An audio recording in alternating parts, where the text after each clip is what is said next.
Ganito na guys ang ganap dito sa amin. Pang ilang araw na to guys? Pang 7 days na. Naubusan na kami ng gasol. Dito na kami sa labas ng bahay sa taas. Bahay ni Kuya. Ito ang baha sa aming kapitbahay. Ayan guys, baha pa rin. At ito yung sa gilid namin, baha pa rin guys. Medyo bumaba na yan, sa lagay na yan. Kasi hanggang yan dyan sa kanilang bubong. Sa bubong ng bahay ang baha. Dito kami sa likod ng bahay, sa labas. Sa taas ito guys, sa taas ng bahay, sa bubong. Ito na, kasi ubos na ang aming gasol. Kailangan na namin mag-uling.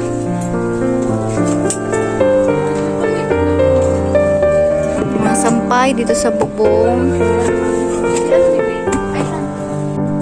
Dito na kami nagluluto sa likod ng bahay, sa taas.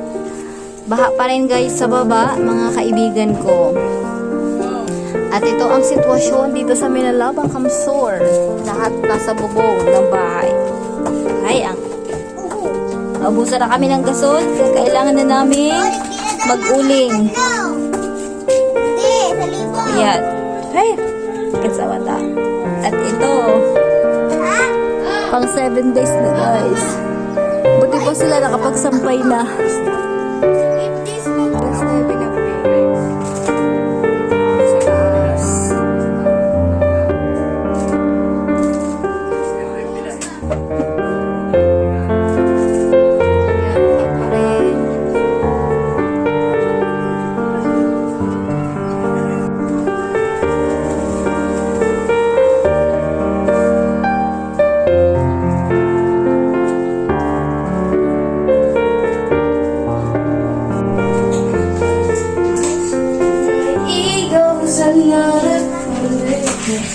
Dito na tayo guys sa likod. Makakakaling tabayas oh.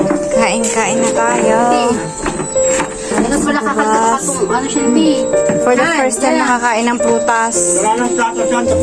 Yan. Bugot na po. Ay, ano na po? May plato na hindi. Yo, manampoy ko eh. Ito na. Kain-kain din. Nakakarne din. Kasi ilang araw bang sardinas at noodles? 5 days? 6 days kami sardinas bago kami ng ulam na to. Kasi kahapon ay pumunta sila sa may munisipyo. Sobrang taas ng tubig. 5 days talaga lagpas tao. Kahapon lang talagang nagpwersa, buwis buhay makatawid lang. Kasi ang agos po ng tubig ay sobrang lakas. Ngayon hanggang bewang sa baba, sa may kalsada. So dito na muna kami kasi matagal-tagal pa po ang kuryente. So kain na muna. Si mama ay nasa loob. Buti na lang may konting space sa likod ng bahay para pag kami magluluto. Ito, naubos na guys ang aming gasol. Wala ng gasol. Okay ka ba dyan? Okay ka ba dyan? Mag-donate daw ng gasol. Kasi may mga daanan talaga na sa bilihan ay hindi talaga passable. Daanan. Walang mabilhan. Walang mabilhan, Vic. Ito lumusong sa baha. Buwis buhay. Kasi maagos. Wala nang sumakay ng chopper para makabili ka ng sakbayan. Chopper talaga. May mga dumadaan dito. Maraming dumadaan ng mga helicopters. Pero hindi ko namin alam kung nasaan ang relief. Pag hindi ka pumunta ng munisipyo, kaya doon sa may tulay, saka ka makakakuha ng relief. Ano siya? Ano masabi mo? Ito, naka-experience to kung paano lumusong sa baha. Ay, buwis buhay. Buwas buhay. Buwis buhay po, grabe. Kailangan mong kumapit sa lubid. Kailangan malakas yung tuhod mo. Tapos yung mga kasama siyang mga teenager doon siya kumakapit kasi munti ka na siyang matangay. Uy, di nagpapayas ka tayo kita. Eh syempre, nakakuha kami ng papaya doon sa may dinadaanan nila. mga anak. Para sa mga bata. Kasi 5 days na hindi sila nakakain talaga ng ano, puro. Wala nang damit. Wala nang madamit. Kailang taon ko naubos na siya, Timana. Ang gulo pa. Mana, malakang damit. Oo, wala ubos siya, Tim. Puro labahan na. Dati ka, Awa na Diyos guys, okay naman kami. Ang importante ay safe. Buhi, di ba? Importante ay safe tayo. Nakaraos din. Ganun talaga ang buhay. paano ka mo tuwa mo?